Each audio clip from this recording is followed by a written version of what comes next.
Welcome back to our channel TNPSC learning. இந்த வீடியோவில் GATE எக்ஸாமோட last minute check strategy as well as exam day instructions என்ன அப்படிங்கிறத பார்க்கலாம். இது சில இம்பார்ட்டண்ட் பாயிண்ட்ஸ் நான் கொடுத்துருக்கேன். அதுக்கு முன்னாடி ஜென்ரலாக நம்ம சில விஷயங்கள் பற்றி பேசலாம். எக்ஸாம்ஸ் எப்படி அப்படின்னா, இப்போ உங்களால் எக்ஸாம் டைமில் if you can answer and you need some time, அதாவது உங்களுக்கு நாட் ஷுவராக இருந்துச்சு அப்படின்னா நம்ம அதை இம்மீடியட்டாக ஆன்சர் பண்ணணுங்கிறது கிடையாது. அது நம்ம என்ன பண்ணிக்கலாம் அப்படின்னா, அது மார்க்டு ஃபார் ரிவ்யூ அப்படிங்கிறது பர்பிள் கலரில் இருக்கும். அதை நீங்கள் செலக்ட் பண்ணி வச்சிட்டிங்க அப்படின்னா ஏதேதோ அப்புறமா நம்ம ரிவ்யூ பண்ணிக்கலாம் அப்படிங்கிற மாதிரி அதில் காட்டும். ஸோ அந்த மாதிரி ஒரு சாய்ஸ் கேட் எக்ஸாமில் இருக்குது. நம்ம அதை யூட்டிலைஸ் பண்ணிக்கலாம். ஸோ உங்களால் கான்ஃபிடெண்ட்டாக இதுதான் ஆன்சருங்கிற மாதிரி இருக்கிறத ஃபஸ்ட்டு நீங்கள் யூஸ் பண்ணிக்கலாம். மோரோவர் எக்ஸாம் டே அன்னைக்கு நம்ம எப்போவுமே ஜீரோ ஸ்ட்ரெஸ்ஸில் இருக்கணும். தட் மீன்ஸ் ஸ்ட்ரெஸ்ஸே இல்லாமல் ஃபீல் ஃப்ரீயாக இருக்கணும். ரொம்ப ஹை ஸ்ட்ரெஸ் ஆக நமக்கு பிரெயின் ஒர்க் ஆகிறது கம்மியாகும். ஸோ நம்மளோட திங்கிங் அல்லது நம்ம ஆல்ரெடி படித்து ரிவைஸ் பண்ணி வச்சுருக்கிறது கூட அந்த நேரத்தில் நம்மளால் ரீகால் பண்ணி எடுக்கிறதுக்கு பிரெயினுக்கு போதிய அந்த கேப்பபிலிட்டி இல்லாமல் போகும் because of the high stress. அப்புறமா நம்ம மேனேஜ் டைம் ரொம்ப மேனேஜ் பண்ணணும். ஈச் அண்ட் எவ்ரி டைம் ரொம்ப இம்பார்ட்டன்ட். நம்ம அங்கங்கே பார்த்து நம்மளோட டைமை வேஸ்ட் பண்ணக்கூடாது. தென் மேக்ஸிமம் பெர்ஃபார்மன்ஸ், நம்மளோட எவ்வளோக்கு எவ்வளோ எஃபர்ட் அதில் போட முடியுமோ அவ்வளோக்கு அந்த நேரத்தில் நம்ம நம்மளோட பெர்ஃபார்மன்ஸை அதில் தான் காட்டணும். தென் கான்ஃபிடென்ஸ், நமக்கு நம்ம இதில் பாஸ் ஆவோமா, இதில் மார்க்ஸ் எடுப்போமா அப்படிங்கிற மாதிரி லோ கான்ஃபிடெண்ட்டாக இருக்கும்போது நமக்கு அதுக்கு ஆன்சர் பண்ணுற ஒரு எபிலிட்டி கம்மியாயிட்டே இருக்கும். ஸோ நம்ம நல்ல ப்ரெசன்ஸ் ஆஃப் மைண்ட் அண்ட் கான்ஃபிடென்ஸாக அந்த நேரத்தில் இருக்கணும். சக்ஸஸ் மட்டும்தான் அப்போதைக்கு உங்கள் மைண்டில் இருக்கணும். கண்டிப்பாக நம்ம இதில் பாஸ் ஆவோம், நல்ல மார்க்ஸ் ஸ்கோர் பண்ணுவோம் அப்படிங்கிற மாதிரி ஒரு மைண்டில் நீங்கள் ஃபிக்ஸ் பண்ணிக்கணும். நெக்ஸ்ட்டு என்ன பார்க்கணும் அப்படின்னா, ஃபர்ஸ்ட் ஆஃப் ஆல் கொஷின் பார்த்ததுமே நம்ம எல்லா இன்ஸ்ட்ரக்ஷன்ஸும் ரீட் பண்ணிடணும். ஓகேவா? ரீட் ஆல் த இன்ஸ்ட்ரக்ஷன்ஸ், எதுவுமே மிஸ் பண்ணக்கூடாது. நெக்ஸ்ட்டு என்ன பண்ணணும் அப்படின்னா, ஈஸியான கொஷின்ஸ் என்னவோ அதை ஃபஸ்ட்டு நம்ம அட்டன் பண்ணணும். நமக்கு நல்லா கான்ஃபிடெண்ட்டாக தெரியும் இல்லைங்களா, இது நம்ம படித்தோம் அப்படின்னு. அதை நம்ம அட்டன் பண்ணிட்டோம் அப்படின்னாலே நமக்கு ஒரு கான்ஃபிடென்ஸ் வந்துடும். ஓகே, நமக்கு இவ்வளோ ஆன்சர்ஸ் தெரியுது அப்படிங்கிற மாதிரி நமக்கு ஒரு கான்ஃபிடென்ஸ் வரும். ஸோ ஈஸி கொஷின்ஸை ஃபஸ்ட்டு நீங்கள் அட்டன் பண்ணணும். நெக்ஸ்ட் என்ன பண்ணுறீங்க அப்படின்னா, ரொம்ப லெங்க்த்தியான கொஷின்ஸ் அதெல்லாம் இனிஷியலாக எடுத்து அட்டன் பண்ண ட்ரை பண்ணவே கூடாது. இதுக்கு ரொம்ப கேல்குலேஷன்ஸ் லெங்க்த்தாக போகும் அப்படிங்கிறதெல்லாம் நம்ம இனிஷியலாக எடுக்கும்போது நம்ம என்ன பண்ணுவோம்னா, ஃபஸ்ட்டு ஸ்டார்டிங்கில் நிறைய டைம் இருக்கேன்னு நம்ம இன்னும் ரொம்ப லெத்தாஜிக்காக ரொம்ப ஃப்ரீயாக நிறைய டைம் எடுத்துருவோம். ஸோ லெங்க்தி கேல்குலேஷன்ஸ் வரதெல்லாம் நம்ம இனிஷியலாக எடுக்கக்கூடாது. அதை அப்புறமா பண்ணிக்கலாம் அப்படின்னு ஸ்கிப் பண்ணிக்கணும். நெக்ஸ்ட்டு பேலன்ஸ்டாக இருக்கணும். தட் இஸ் ஒரு ஆப்டிடியூட் செக்ஷன், டெக்னிக்கல் செக்ஷன் இருக்குது அப்படின்னா அதுக்கு நம்ம ஆப்டிடியூட்லேயே நிறைய டைம் வேஸ்ட் பண்ணிகிட்டு இருக்கக்கூடாது, அல்லது டெக்னிக்கல்லே ரொம்ப டைம் வேஸ்ட் பண்ணக்கூடாது. பிகாஸ் ரெண்டுக்குமே ஈக்குவல் இது பண்ணணும். நம்ம ஒரே இதில் பண்ணோம் அப்படின்னா இன்னொரு செக்ஷன் நம்மளால் அந்தளவுக்கு குயிக்காக பண்ண முடியாமல் போயிடும். ஸோ டைம் நம்ம பேலன்ஸ்டாக வச்சுக்கணும். ஃபர்ஸ்ட் ரவுண்டு, தட் இஸ் நம்ம ஃபஸ்ட்டு அந்த கொஷின் பேப்பர்ஸ் எல்லாமே ஒரு டைம் முடிச்சுட்டு வந்துடணும். தட் இஸ் நல்லா நமக்கு தெரியும் அப்படிங்கிறத கான்ஃபிடெண்ட்டாக இருப்போம் இல்லையா, இது ஷுவராக அதுதான் ஆன்சர் அப்படிங்கிற மாதிரி. அந்த மாதிரி வரதை ஃபஸ்ட்டு நம்ம அப்படியே கண்டினியூஸாக போயிடணும். That is first round.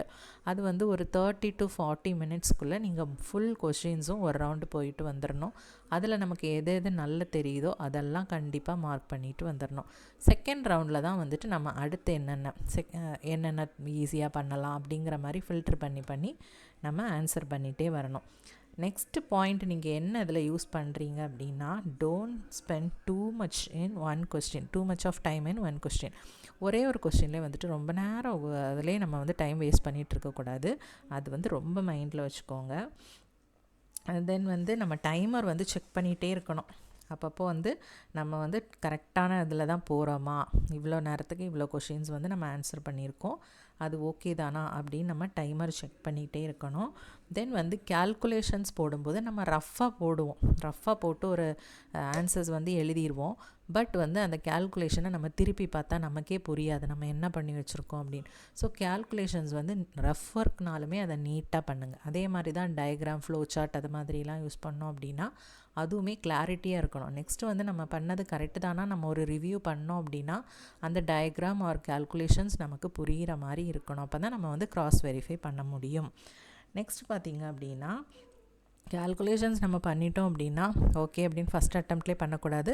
கண்டிப்பாக ஒரு டபுள் செக் பண்ணிவிட்டு நமக்கு அந்த ஆன்சர் பண்ணுங்கள். ஏன்னா நம்ம வந்து பை சான்ஸ் வந்து ஃபாஸ்ட்டாக பண்ணும்போது பை மிஸ்டேக் வந்து நம்ம கேர்லெஸ் மிஸ்டேக் பண்ணலாம். ஸோ கேல்குலேஷன்ஸ் மட்டும் ஒரு டபுள் செக் பண்ணிவிட்டு ஆன்சர் பண்ண ட்ரை பண்ணுங்கள்.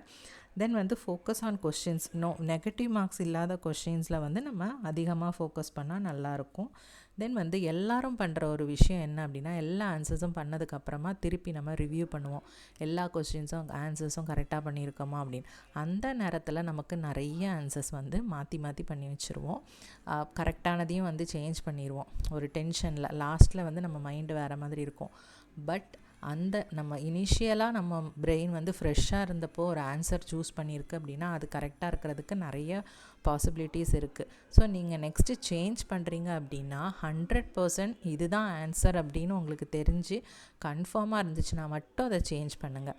அதர்வைஸ் வந்து நம்ம ஃபஸ்ட்டு ஆன்சர் பண்ணதை அப்படியே வந்து ஃபாலோ பண்ணிவிடுங்க. ஓகேவா? இதான் கொஞ்சம் இம்பார்ட்டன்ட். தென் வந்து கொஷின்ஸ் வந்து ரீட் பண்ணும்போது ஒரு கொஷினை அட் அ டைம் வந்து நம்ம ஃபோக்கஸ் பண்ணணும். ஒரே டைம் வந்து இந்த கொஷினா அந்த கொஷினா எதை ஆன்சர் பண்ணுறது அப்படிங்கிற மாதிரி டபுள் சைட் பண்ணிகிட்டு இருக்காமல் சிங்கிள் கொஷினை வந்து அட் அ டைம் பண்ணுங்கள். தென் கொஸ்டின் பேப்பர் பார்த்ததுமே ஐயோ ஒன்றுமே தெரியலையே ரொம்ப டஃப்பாக இருக்கே அப்படிங்கிற மாதிரி ஒரு மைண்ட் செட் போகாதீங்க. என்னன்னா நீங்கள் வந்து நமக்கு எல்லாம் தெரியும் அப்படிங்கிற மாதிரி நம்மை ட்ரஸ்ட் பண்ணிவிட்டு ஆன்சர் பண்ண ஸ்டார்ட் பண்ணுங்கள். எல்லாத்துக்கும் மேலே என்னென்னா தண்ணி, வாட்டர் பாட்டில் வந்து that is transparent water bottle வச்சுக்கலாம். ஸோ வந்து ஸ்டே ஹைட்ரேட்டட். தண்ணி வந்து ரொம்ப ரொம்ப எசென்ஷியல். அந்த டைமில் நமக்கு வந்து ரொம்ப அந்த நேரத்தில் டீஹைட்ரேட் ஆகிற மாதிரி ஒரு ஃபீலாக இருக்கும். ஸோ வந்து தண்ணி குடிச்சிட்டு ஃப்ரெஷ்ஷாக இருந்தால் தான் நம்ம பிரெயினுக்கும் வந்து போதிய ஆக்சிஜன் கிடைக்கும். நம்மளால் நல்லா திங்க் பண்ணி ஆன்சர்ஸ் வந்து அட்டன் பண்ண முடியும். ஸோ இதெல்லாம் கொஞ்சம் மெயினான திங்ஸ் நம்ம பார்த்துருக்கோம். ஜென்ரலான உங்களுக்கு டிப்ஸ். இப்போ வந்து என்னென்ன அன்றைக்கி நம்ம பண்ணலாம் அப்படிங்கிறத பாருங்கள். Revise key concepts. That is வந்து நம்ம புதுசாக எதுவுமே படிக்கக்கூடாது. ஆல்ரெடி நம்ம நோட்ஸ் எடுத்து வச்சுருப்போம் ப்ரிப்ரேஷனில். அதெல்லாம் மட்டும் ஜஸ்ட்டு வந்து ஒரு டைம் வந்து ஓவர் த்ரூ அதை அப்படியே ரீட் பண்ணிவிட்டு வரணும். என்னென்ன படித்தோங்கிறத ரிவைஸ் பண்ணணும். பிகாஸ் நம்ம படித்ததையும் அந்த நேரத்தில் மிஸ் பண்ணிவிட்டு போகிற மாதிரி இருக்கக்கூடாது. ஸோ வந்து ஜஸ்ட்டு ஒரு ரிவைஸ் பண்ணிக்கலாம். எது நமக்கு தெரியுமோ அதை மட்டும்தான் வந்து நம்ம பார்க்கணுமே தவிர இது படிக்கலையே இது பண்ணலையே அப்படின்னு யாராச்சும் சொன்னாங்க கூட அந்த டைமில் நியூ திங்ஸாக வந்து நம்ம எதுவுமே ட்ரை பண்ணக்கூடாது. பிகாஸ் அந்த நேரத்தில் தேவையில்லாத கன்ஃபியூஷன் வரும். நம்ம என்ன படிச்சிருக்கோமோ அதை தெளிவாக போய் ஆன்சர் பண்ணுவோம் அப்படிங்கிற ஒரு மைண்ட் செட் ஃபஸ்ட்டு இருக்கணும். நெக்ஸ்ட் வந்து நம்ம வந்து ஆல்ரெடி அதை மிஸ்டேக்ஸ் பண்ணியிருந்தோம் அப்படின்னா அதெல்லாம் வந்து என்னன்ட்டு பார்த்து நம்ம அதை கொஞ்சம் கரெக்ட் பண்ணிக்கலாம். அப்போ தான் வந்துட்டு கொஞ்சம் இந்த தட் மீன்ஸ் வந்து கேல்குலேஷன்ஸ்லாம் வந்து ஃபஸ்ட் டைம் நம்ம பண்ணும்போது சில மிஸ்டேக்ஸ் பண்ணியிருப்போம். பட் அது என்னென்ன அப்படிங்கிறத நம்ம கொஞ்சம் ட்ரை பண்ணி ஷார்ட் டைமில் குயிக்காக போடுறதுக்கான ஒரு சான்ஸ் வந்து இருக்கும். ஸோ அதையும் நம்ம வந்து கொஞ்சம் பார்த்துக்கிட்டு கேல்குலேஷன் ஸ்பீடை வந்து நம்ம கொஞ்சம் இன்க்ரீஸ் பண்ண ட்ரை பண்ணலாம். நெக்ஸ்ட் என்ன அப்படி பார்த்திங்கன்னா ஒரு ப்ராப்பரான டயட் அண்ட் ஸ்லீப் இருக்கணும். நம்ம நைட்டெல்லாம் கண் முழிச்சு படிச்சுட்டு நெக்ஸ்ட் டே வந்து நம்மளால் பர்ஃபெக்டாக வந்து அதில் ஆன்சர் பண்ண முடியாது. கொஞ்சம் டயர்டாக ஃபீல் ஆகும். ஸோ நம்ம வந்து கண்டிப்பாக தூங்கியிருக்கணும். நல்ல ரெஸ்ட் எடுத்தால் மட்டும்தான் நெக்ஸ்ட் டே நம்ம வந்து ஃப்ரெஷ்ஷாக போய் அட்டன் பண்ணுற மாதிரி இருக்கும். தென் ஹெல்த்தி டயட், நல்ல ஒரு நார்மலான ஃபுட் வந்து அன்றைக்கி காலையில் எடுத்துக்கிட்டால் நல்லாயிருக்கும். ரொம்ப ஆயிலியாக எடுத்துக்காமல் நார்மல் ஃபுட்டு எடுத்துக்கலாம். தென் வந்து ப்ராப்பராக ரெஸ்ட் எடுத்துருங்க. மைண்டை ரிலாக்ஸாக வச்சுக்கோங்க. நெக்ஸ்ட் வந்து காமாக கான்ஃபிடெண்ட்டாக இருக்கணும். மோட்டிவேட்டட். நமக்கு எல்லாமே தெரியும், எல்லாமே நம்ம படிச்சிருக்கோம் அப்படிங்கிற மாதிரி மைண்டை வச்சுக்கோங்க. அந்த நேரத்தில் போயிட்டு தேவையில்லாத திங்க் பண்ணி ஸ்ட்ரெஸ் எடுத்துகிட்டு ஐயோ நமக்கு எதுவும் தெரில அப்படிங்கிற மாதிரி இல்லாமல் எல்லாம் படிச்சிருக்கோம் அப்படிங்கிற மாதிரி ஃப்ரீயாக ஸ்ட்ரெஸ் ஃப்ரீயாக அந்த நேரத்தில் இருங்க. அப்புறம் என்னென்ன திங்ஸ் வந்து ஹால் டிக்கெட்டில் நீங்கள் இது பண்ணணும் அப்படின்னா உங்களோட personal details like name, date of birth, father's நேம்லாம் வந்து கரெக்டாக இருக்கான்னு செக் பண்ணிக்கணும். Then photograph, signature of candidate எல்லாம் ஓகே தானா. Then paper code, examination date and time எல்லாமே கரெக்டாக இருக்கா அப்படிங்கிறத பார்த்துட்டு உள்ளே போங்க. அதர்வைஸ் அதில் ஏதாவது சேஞ்சஸ் இருந்து அப்படின்னா நீங்கள் வந்து ப்ரையராக வந்து காண்டாக்ட் பண்ணிவிடுங்க. நெக்ஸ்ட் வந்து ஃபஸ்ட்டு 15 மினிட்ஸ் வந்து தரவாக ரீட் பண்ணுங்கள். கொஸ்டின்ஸை ரீட் பண்ணிவிட்டு எது உங்களுக்கு நல்லா தெரியுமோ அதெல்லாம் வந்து ஈஸியான கொஸ்டின்ஸ் எல்லாமே ஃபஸ்ட்டு வந்து மார்க் பண்ணி வச்சுருங்க. நெக்ஸ்ட்டு 1 hour வந்து ஆப்டிடியூட் அண்ட் மேத்தமெட்டிக்ஸ் வந்து நீங்கள் அட்டன் பண்ணிக்கலாம். பட் இது எல்லாமே ஈஸியான கொஸ்டின்ஸ் ஃபஸ்ட்டு தெரிகிறத வந்து ஃபஸ்ட்டு 30 to 45 மினிட்ஸ்க்குள்ளே நீங்கள் முடிக்கிற மாதிரி பார்த்துக்கோங்க. நெக்ஸ்ட்டு வந்து 1 hour 40 மினிட்ஸில் வந்து நம்ம கோர் சப்ஜெக்ட் கொஸ்டின்ஸ் வந்து அட்டன் பண்ண ட்ரை பண்ணுங்கள். அந்த லாஸ்ட்டு 15 மினிட்ஸ் வந்து கண்டிப்பாக அலாட் பண்ணணும். நம்ம எல்லா கொஸ்டின்ஸும் கரெக்டாக எழுதியிருக்கோமா அப்படிங்கிற மாதிரி நம்ம வந்து டைம் வந்து கண்டிப்பாக ஒரு 15 மினிட்ஸ் அலாட் பண்ணணும். லாஸ்ட்டு 15 மினிட்ஸ் வரைக்குமே எல்லா கொஸ்டின்ஸும் ஆன்சர்ஸ் அட்டன் பண்ணுற மாதிரி பார்க்காதீங்க. லாஸ்ட்டு 15 மினிட்ஸ்க்கு உள்ளே நம்ம வந்து எல்லா கொஸ்டின்ஸுமே முடிச்சிருக்கணும். அந்த 15 மினிட்ஸ் வந்து ஃபார் ரிவ்யூ எல்லா ஆன்சர்ஸும் பண்ணியிருக்கோமா அப்படின்னு செக் பண்ணுறதுக்காக மட்டும்தான் அந்த டைம் வந்து நம்ம அலாட் பண்ணி வச்சுருக்கணும்.